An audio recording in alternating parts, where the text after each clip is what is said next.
Hello, welcome to next tutorial. This time mag-steel design naman tayo. Steel structure. Okay, mag-design tayo ng steel structure. So, ito yung sample model natin. Okay. In-screenshot ko na to kanina. Close lang.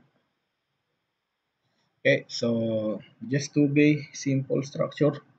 2 bay by 2 bay. So 7.56 meters, 7.56 meters. Then ground floor height is 4 meters, then 3.4 on next level, pero nakaslope yung roof niya. Ayun. So, papunta dun sa gitna, tumaas siya ng 0.6 meters. Then may bracing siya dito, so 0.5 by 1.5 by 1.5 typical. So eccentric bracing ito yung gagamitin natin. Okay, so moment frame pa dito sa side na to, and other side is eccentric brace frame. Okay, so click mo lang para makakreate tayo ng project. So click new project, then 3D analysis tayo, no? So lagay ko na lang to is still design.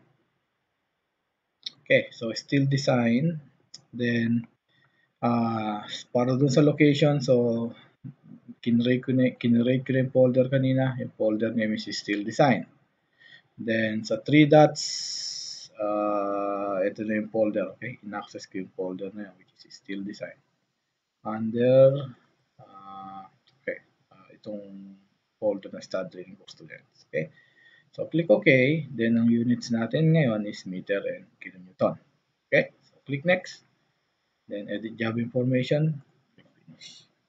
Okay, so lagyan ko lang ito ng basic details regarding to sa project.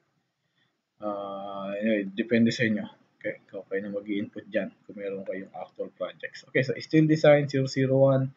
Then lagay ko lang yung initial ko dito. Then punta ako dito sa geometry. So ayaw kong gumamit ng itong mga grid na to, grid line. So nag-start ako lagi sa 000 na node. Okay?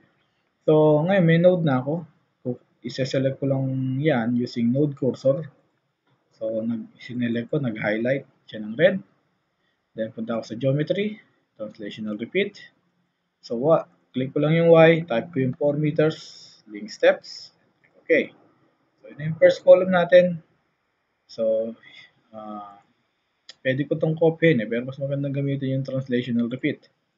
So going X, 7.5, then 2 steps, link step, open base. So nag-link step para mag-create yung beams doon sa taas. Then open base para hindi mag-generate yung beams doon sa ilalim. So, pero based on doon sa project natin, 7.5 and 6 meters doon. Okay, so pwede mo namang i-change to eh. So, gawin ko yan 6. So, then tapos.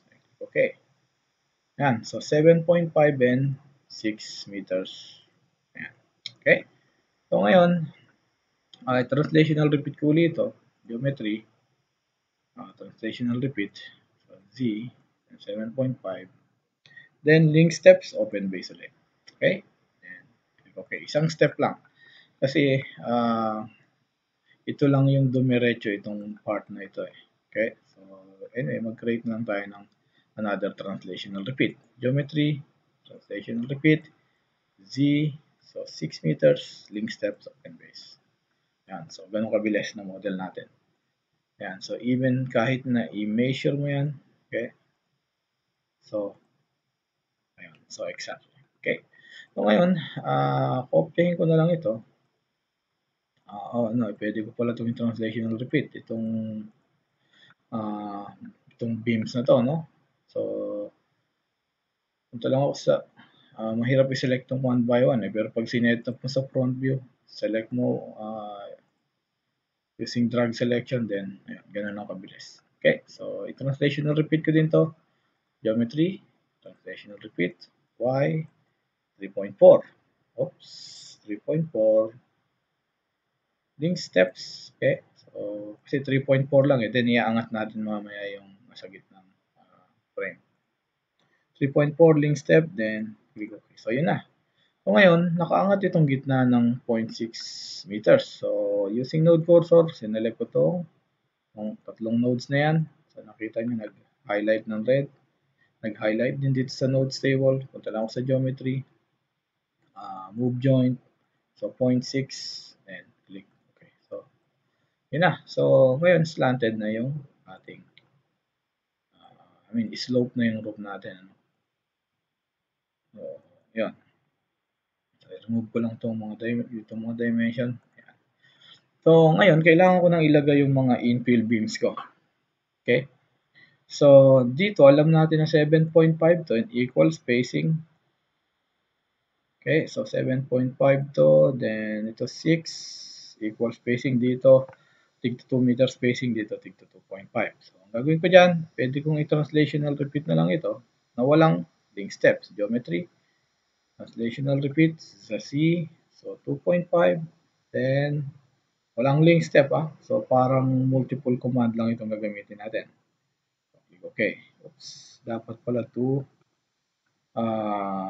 Okay. Ulitin natin. Dapat 2 step siya, no? Generate, translational repeat. So, sa Z, 2.5, 2 steps. Then, yun. So, dito ganun din. So, kaya lang mo, i-change natin ng 2 meters. Okay. So, geometry, translational repeat sa C, 2 steps, then click OK. Ayan. So, hindi natin pwedeng gawin yun sa may roof kasi nakaslant. Okay? Although pwede, pero magkakalculate ka pa rin. Although magkakalculate ka, so medyo mahirap. Okay? So, anyway, may mas madali naman na paraan doon. Ang gawin natin, okay, mag-insert tayo ng nodes dito, dalawa. Okay? Pwede naman Insert tayo dyan. So, equally spaced naman yung mga parallels doon. So, okay. So, ngayon, pwede tayo mag-insert nodes dyan. In between beam. So, geometry, insert node. Actually, pwedeng by distance. Okay. So, let's say may mas maliit kang spacing dito. No? So, pwedeng by distance. But since equally spaced lang, so, click ko n equals 2. So, mag-generate dalawang points in between ends of beams. Then, click OK. So, yun na. Okay. So, ngayon, pwede kong i-connect na lang yung dalawang points. Okay. O, dalawang nodes para maging beam. Like dito. Okay. Okay. So, pero may mga shortcut command tayo dyan. So, using reference point, copy. So, itong dalawa na to, pwede ko yung i-copy. Pwede ko yan i-paste beams. Okay. Then, gagamitan ko ng reference point. Okay. So, reference point. So, yung gamitin ko na lang ito nasa gitna. So, depende sa inyo. So, anyway, yung gitna na lang gamitin ko. So, click OK. So, then, pick dito. Ayun. So, click. Ayun. So, nakita nyo, hindi ako gumamit ng add beam tool. So, kinopya ko lang. So, ngayon, kompleto na yung stick model natin. So, kailangan na natin maglagay ng properties. Okay. Punta tayo dito sa general, then property. So, punta tayo sa section database. Okay. So, para sa column, gamit tayo ng HP shape. Okay. So, mag-assume lang tayo, no? Then, i-design natin later. Okay. So, try natin yung HP. Mag-start tayo sa 12, let's say. 1263. So, 30 cent ito, no? 12 inch kasi and 63 pound per linear foot. Yun ang designation ng American steel section, no? So, then, click add. Para yun sa columns. Para sa beams naman, gamit tayo ng W shape na, let's say, W14 by 34 siguro. W14 by W14 ito, W14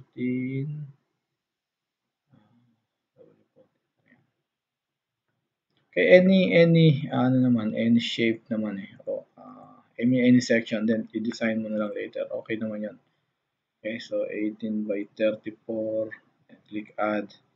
Then for bracing, okay, meron tayong bracing, hindi pa pala natin na model yung bracing, so gamit tayo ng tube, let's say. Walang tube dito sa ah, merong tube. Okay, anyway, merong tube hollow SS round hot or hollow steel section rectangle, pero mas gusto kong gamitin itong sa may British section, then gamit ako ng tube. Okay, madali kasi dito yung designation eh. Pag makita mo, tube 25-25 by 2.5. So makita mo 25 width, 25 depth, and 2.5 yung thickness. So ngayon, pwede naman dito mas mabilis. Pwede mong i-define yung tube mo. Okay, let's say yung thickness ng tube is 0.08. Okay, so let's say 8 mm. Then yung width mo is let's say 0.15 and 0.15. Okay, so 15 cm. And click add. Okay, so close. Wala pa pala, hindi pa natin nalagay yung bracing natin, ano? So may bracing tayo doon sa dalawang sides, okay, along X direction. So pwede kong i-isolate ito, itong frame na yan, view, select the objects only, then set mo sa front view.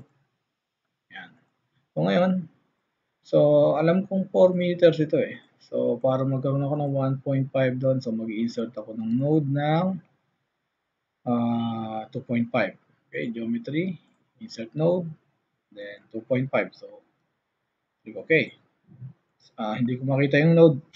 Ang gagawin ko lang dyan is i-press ko yung shift tsaka yung K. Ayun, so then magte-turn on yung node. So dito, kailangan din natin uh, ng 1.5, no, na, na, na distance from doon sa start ng beam. Pwede rin tayo mag-start ng node dyan. So geometry, insert node, then 1.5. Ayun, so meron na. So kailangan natin din yung other side. But instead of using insert node, actually pwede mong kopyahin lang yung nodes. Then automatic magkakaroon ng putol yung beam. Ayan, so sinelect ko lang itong mga nodes na to. Then nag-copy ako. Then nag-paste beam. Then paste nodes. So but minus 1.5x. Okay. Click. Okay. So ngayon, so may establishing nodes na ako. So pwede ko nang i-model yung mga bracing ko. Okay.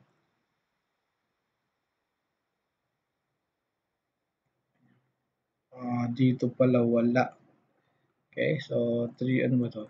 3.4, no? So, pwede tayo mag-insert ng nodes. So, 3.4 minus 2, minus 0.5. So, 1.9 tayo mag-insert ng nodes. Okay, so select, geometry, insert nodes, then, umutan ko, 3.4 minus 1.5, so 1.9. Okay, 1.9, then click OK. Okay, then,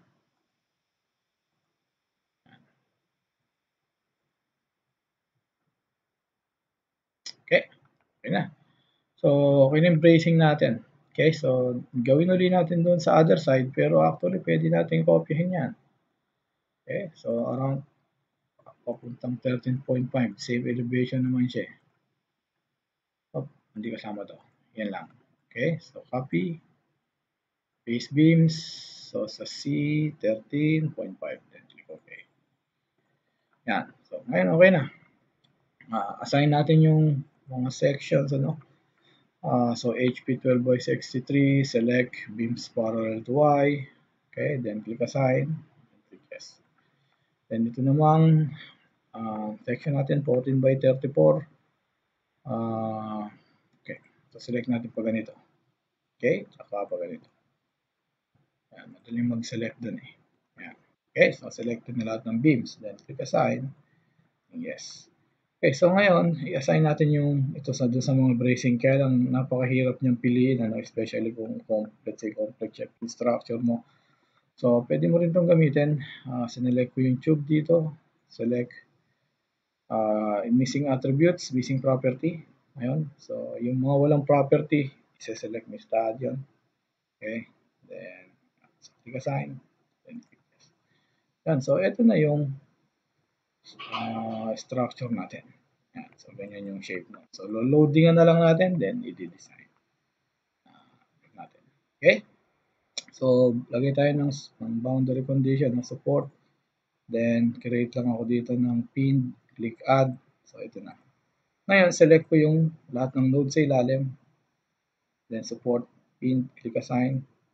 Then, click yes. So, pin base, support lang gagamitin ko. So, pin base plate din. So, remove ko na lang itong mga dimensions na ito. Yan. So, ngayon pwede na tayong mag-loading. Okay? Pero before that, gawa muna ako ng groupings. No? Gagamit ako ng flow load using groups. So, itong buong floors na yan, okay, group ko yan, tools, control, create new group. So, make sure naka-floor ito. No? So, gagawin ko lang yan, 1F. 1F means first floor. Okay? Then, click OK. So, then, click associate. Ayan. So, naka-assign na siya. Ngayon, yung i-group din natin yung nasa taas. Okay? Naka-open lang yung group ko. Pero pwede mo rin i-close yan kung gusto mo. Pero since enough naman yung space dun sa screen ko, i-keep ko lang yan ng open. Okay? So, ngayon, select ko lang tong buong floor na to. I mean, buong group na yan. Then, i-isolate ko. No? Yan. So, group ko rin yan. Pero, in two groups. No? Kasi, magkaiba sila ng slope eh. Okay? I mean, same slope pero iba yung direction. Okay? So ito pwede ko yung gawing mag-create ako ng group dito. So floor. So pwede ko yung gamiting RF1 as root. Floor 1. Click OK, then click associate. Okay? So ang susunod, i-group ko naman itong other side. So create, then ito ko ng floor, then RF2. Okay? For root floor 2. Click associate. Then close. Okay? So press Control G. Okay? Itong control, tsaka itong G para lumabas yung yung group list. Ano? So highlight, highlight, highlight. Okay. So na-group na natin. So ngayon,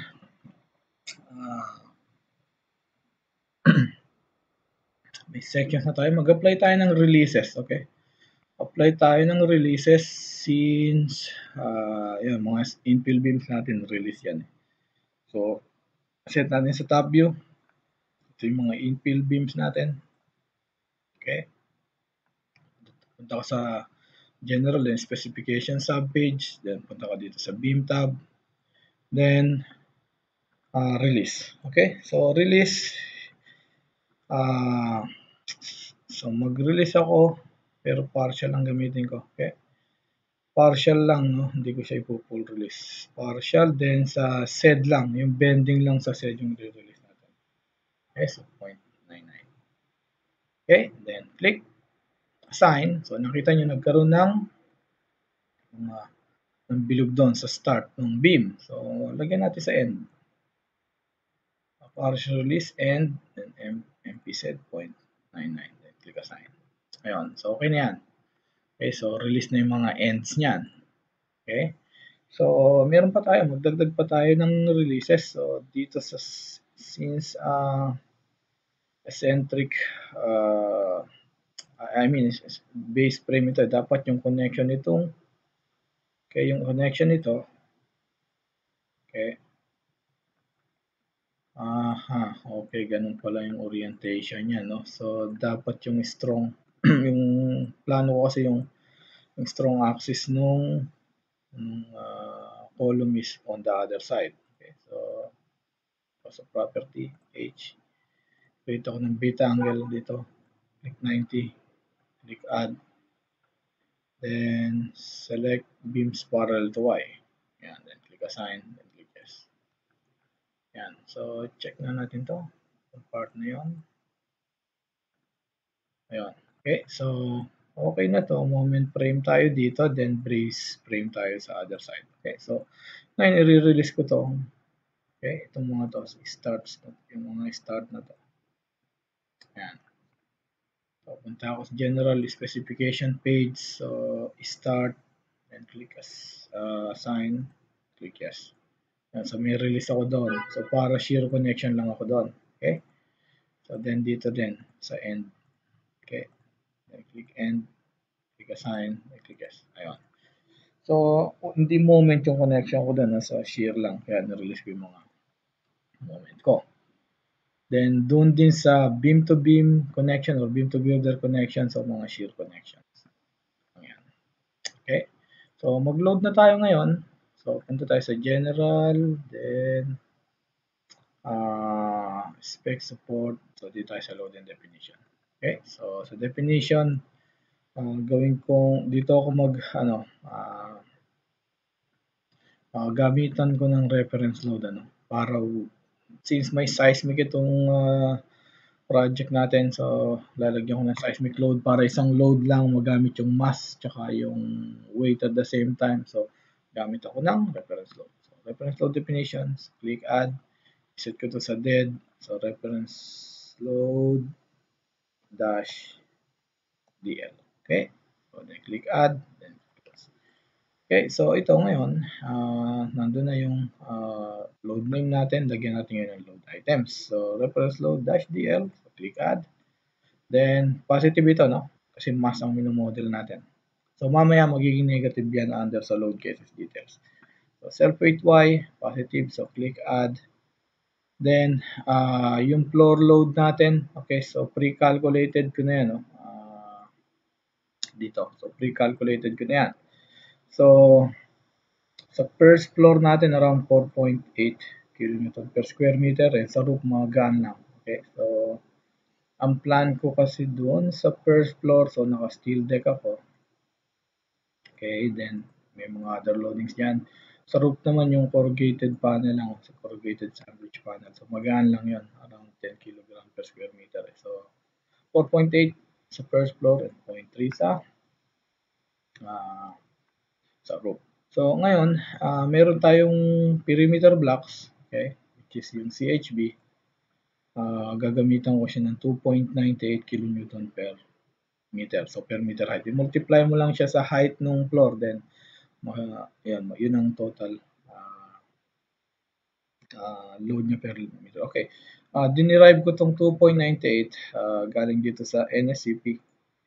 Okay, so ito. So 100 mm thick. CMU, then meron pa siyang plastered, okay, sa inner side tsaka sa outer, no, each base. So 2.5, then plus 0.24 sa inner side, and dun sa outside base is 0.24. So kaya makita mo yan 2.98. Okay, so doon ko yan nakuha. Okay, so ito, so 2.98. Okay, so pressure load muna tayo. So positive ito, no? So 4.8. So instead na range ang gagamitin ko, gamitan ko ng group, then one way.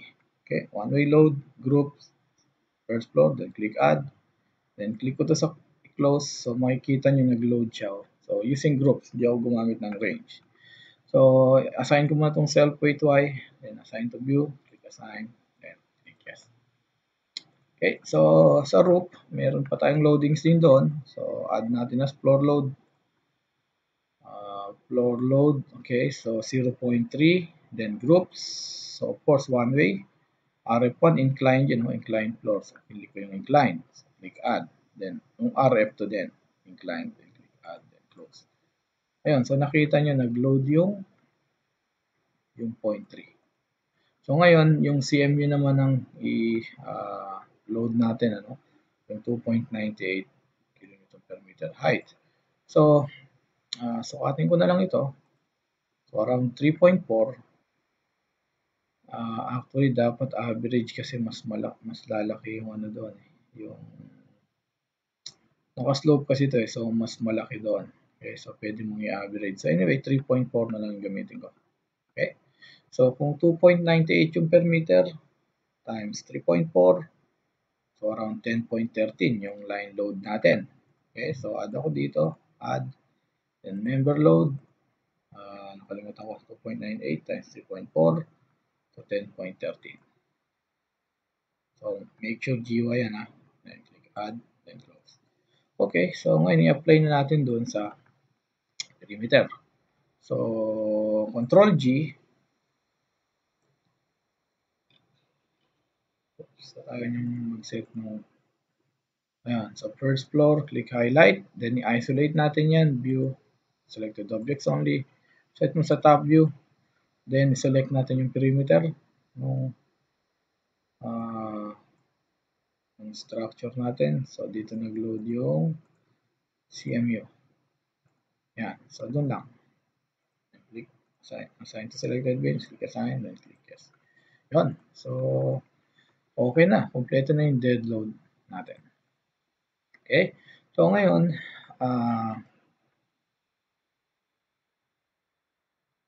okay, mag-seismic parameters na tayo.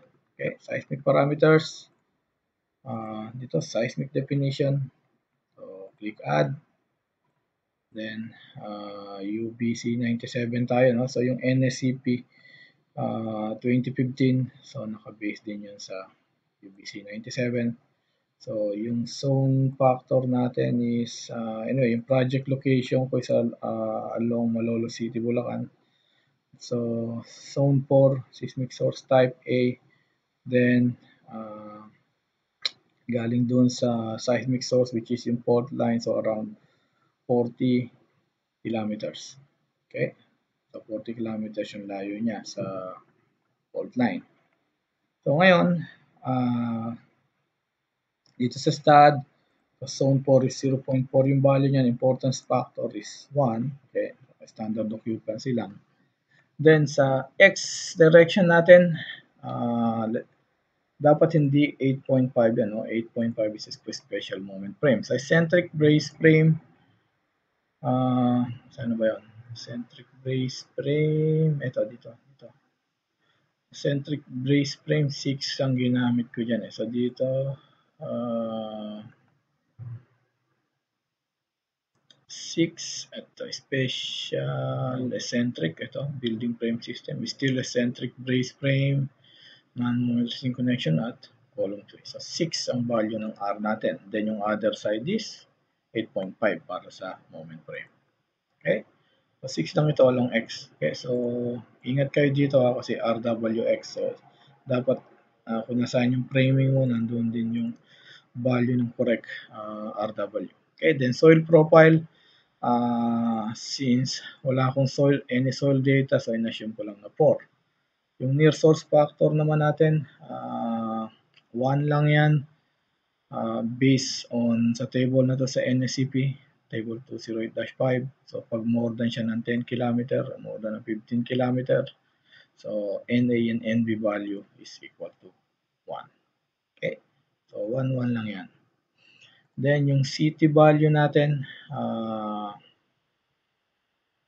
lagyan ko ng values yung city. Yan, so in-screenshot ko na itong mga para hindi na ako pupunta sa NSCP.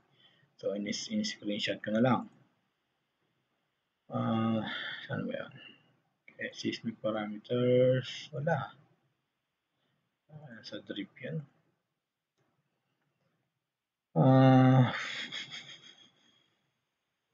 Sana yan? Combo. Sana yung ayun, ito. Okay.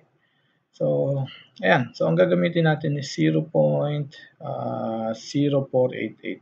Okay? So, for all other buildings. 0.0448. Okay? So, 0.04. Ano nakalagay? 488 pala. Ayan. Okay? So, then itong period na to si STAD na magkakalculate niyan. Or if you wish to override, pwede ka maglagay. Okay? So anyway, i-click ko na lang dyan, add. Okay? Then close. Nakalimutan tayo dito. Mag-include accidental load tayo dito. Okay? Click change. Then close. Then lagyan natin ng mass function ito, no? Itong seismic natin. So click add. Using ito na sinelect ko to, click add, Then, gamitan ko ng reference load, dead load, then ayun, so on. Okay? Then, click add. Okay, so ngayon, okay na yung reference load natin, tsaka size mix. So, pwede na tayong gumawa ng load cases details. Okay, so click add. Then, ang una nating load is seismic.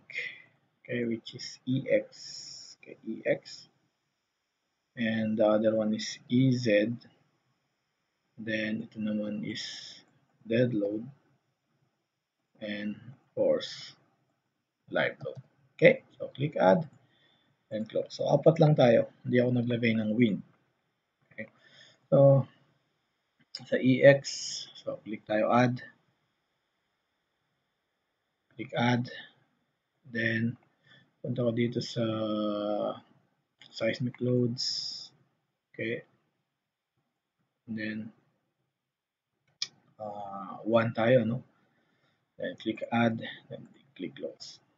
Okay. And dito din, click add. Then, seismic loads, Z direction. Then, click add. Then, click. Okay. Then, sa dead load naman, i-reference ko lang yan. So, punta ko dito sa dead load. Reference load. Okay, so daling ko doon, pero this time, negative 1 yan. Okay, para mag-correct yung direction. Okay. Ayan. Then, sa live load naman, dalawa yung live load values natin. So,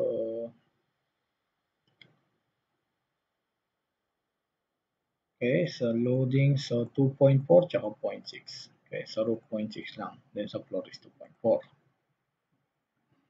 So, gamit tayo ng floor loads dito. 4.8 using group. Then, one-way distribution. So, click add. Then, dito naman, 0.6. So, incline floor. Click add. Then, other one is, parang may namali tayo, no? Kasi positive yung nilagay ko. Dapat negative to. Okay? Ito rin. Okay. Tsaka ito.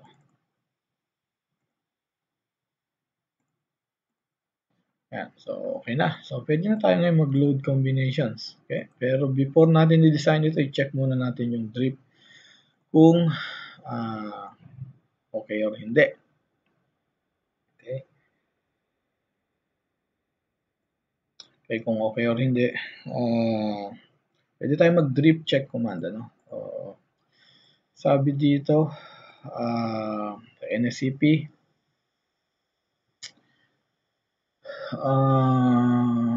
where allowable stress design is used and where drip is being computed, the load combinations of section 203.3 shall be used, which is ito. Okay? So, ito yung pang-check natin ng drip, itong load combination na to. So, ngayon, pre-calculated ko na yung yung allowable drip natin. Sa moment frame, H over 238, no? Pero pag sa eccentric brace frame natin, iba. Okay, kasi iba yung R value niya. So, dapat H over 40 times 0.7 times 6 lang yung R natin doon eh. Lagyan nito equal. So, dapat H over 168 lang. Okay? So, okay. So, punta tayo sa stat, then mag-drip check tayo. Okay.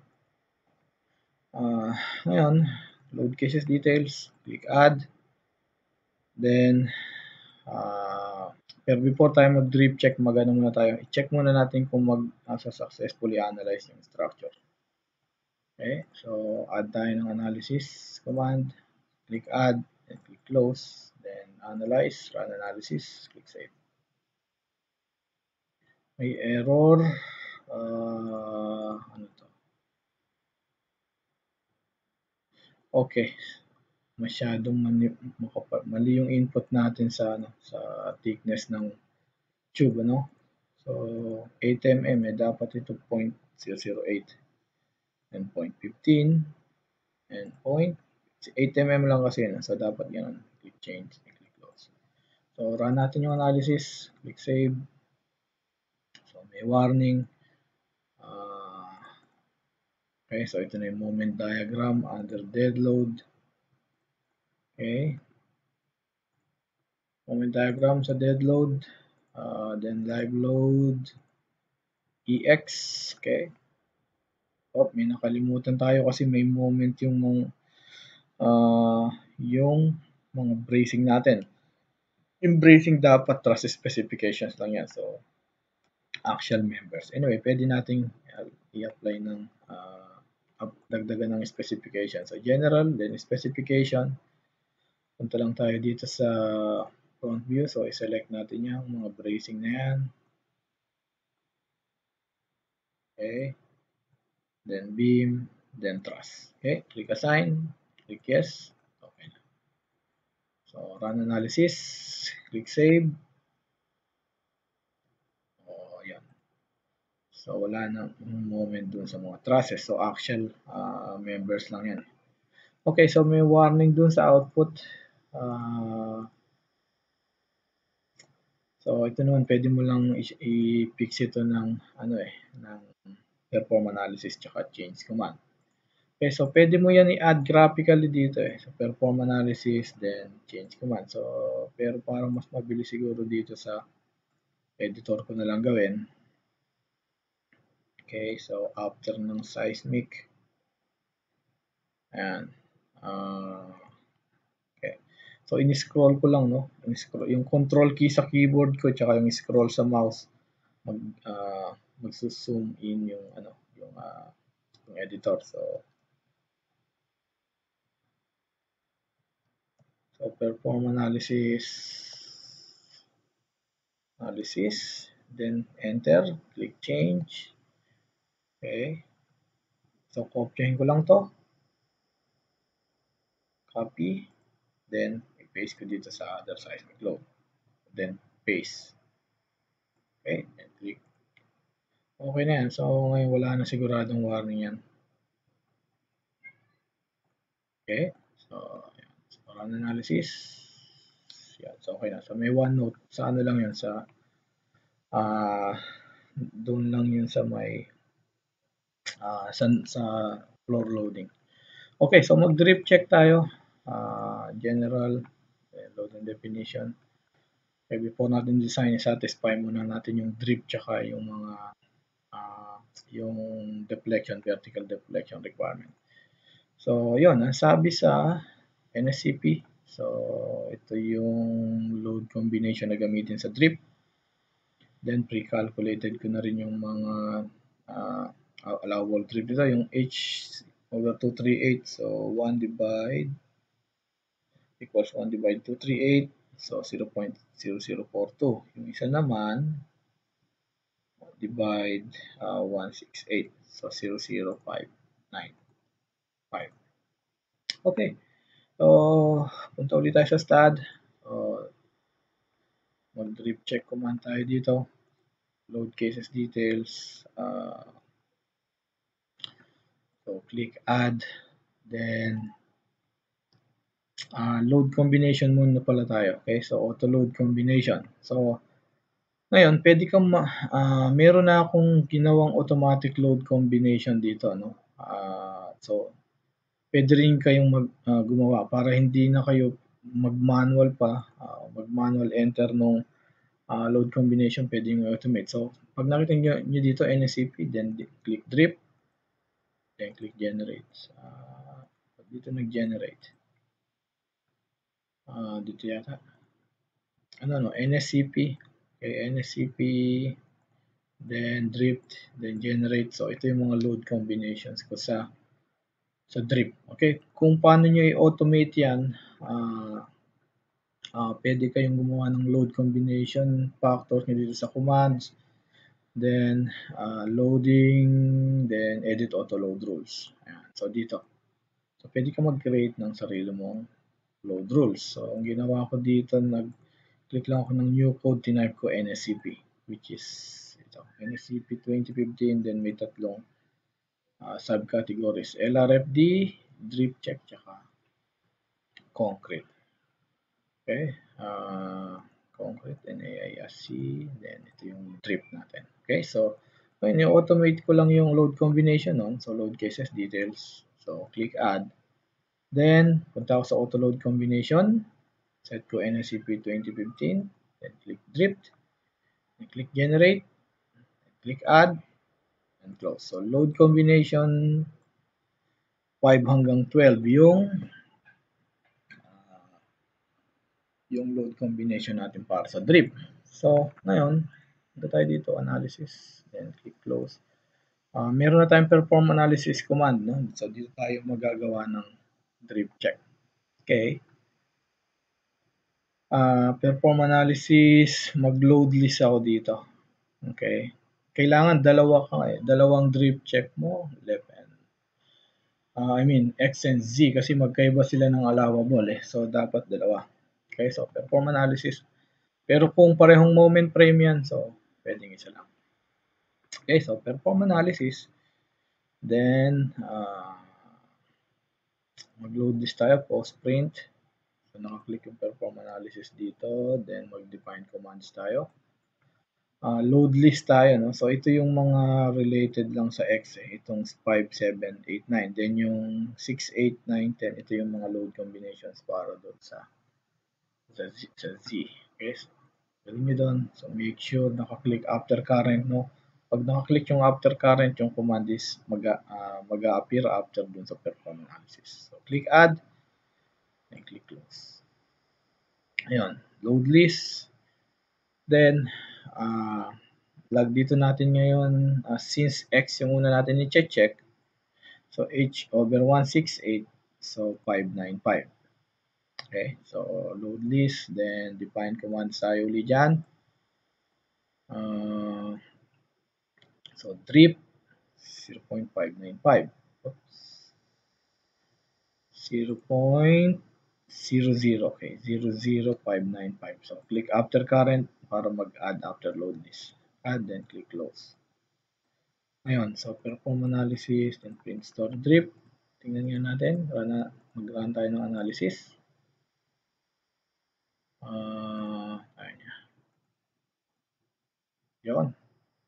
So view output, check natin yung drip. Nag-fail yung 2.5, okay? Nag-fail na siya eh.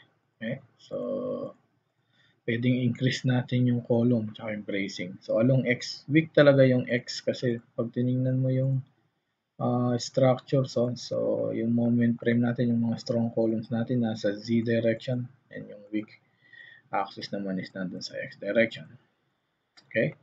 So, gawa pa tayo ng isang drip para naman sa Z direction. No? So, add tayo ng perform analysis. So, para mas mabilis, punta na lang tayo sa editor.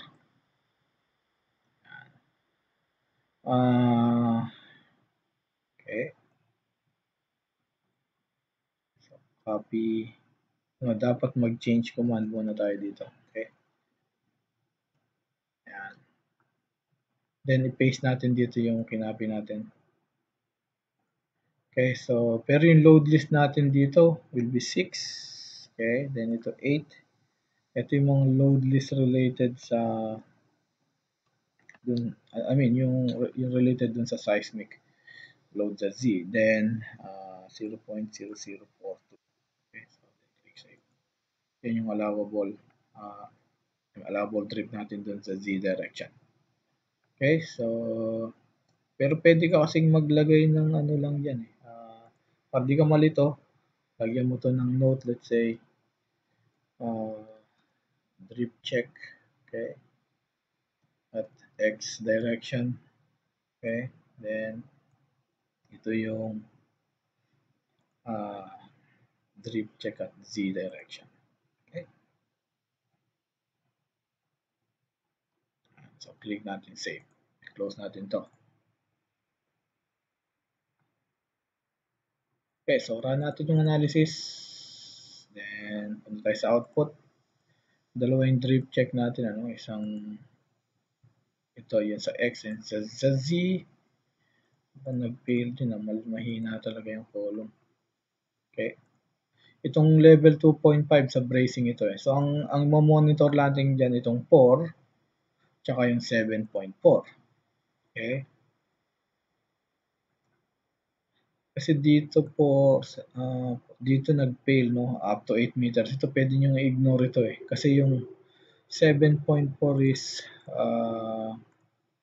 up to dito. Kasi yung mga succeeding na levels doon, so ignore nyo lang yan. Okay? So kahit di mo gamitin yan.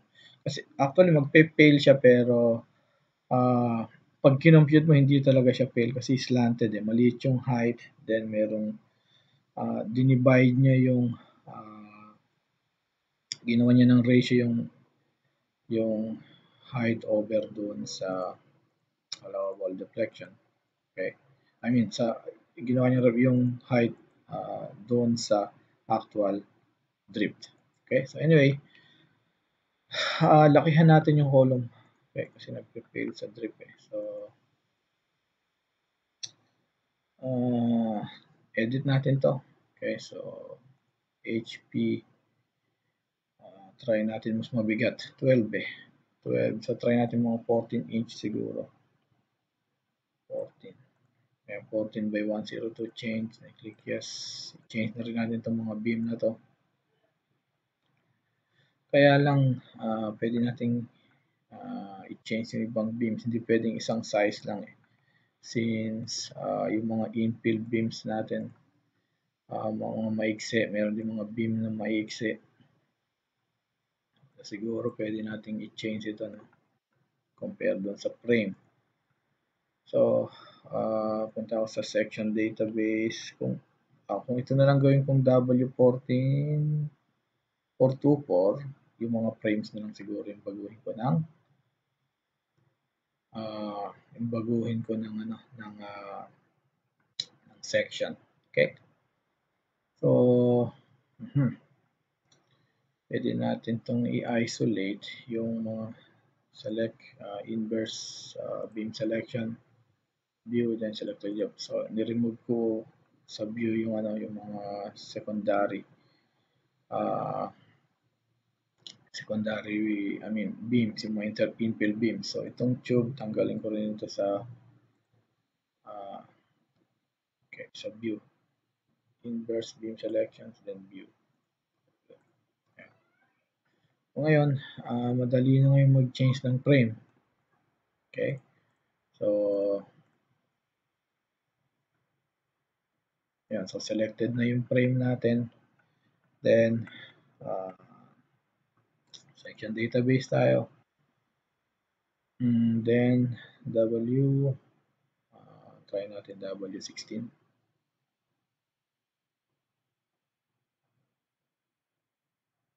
W16, medyo mabigat. Siguro. Okay, W16. Click assign or add, then click assign later. So anyway, nag-assign na siya. Okay, so ito na yung structure natin. Then run natin yung analysis. Oops, nakabukas yung output. So run analysis, click save. Yan. So view output file. Then punta tayo dito. So nag-pass na siya rito. Okay, pass. So okay, so pwede nyo nang i-ignore ito, no? So kasi yung mga height dito itong part na to, so naka-slope, maliit yung difference in y coordinates, no? So so pag ni-ratio niya yung drift over that height, so magpe-fail. So okay na to. Sa x direction actually okay ito. Okay. Then sa kabilang side, yung moment frame, so pass din. 238 eh. So almost lapit na eh. So, okay na siguro yan. So depende sa inyo kung pwede nyo i-change yung column, no? Column size. Actually, pwede ka pa mag-reduce sa ganitong output. Kasi dito 168 eh. So, makikita mo 196. May 196 ka pa. Okay. Pwede mo pang i-reduce yung column size. Okay. So, okay. So, nag-drip check na tayo, no? So, after nun, pwede na tayong mag-design. Okay? So, ayun. Sa next video na lang yung design. So, up to analysis part muna tayo. Okay? So, thank you.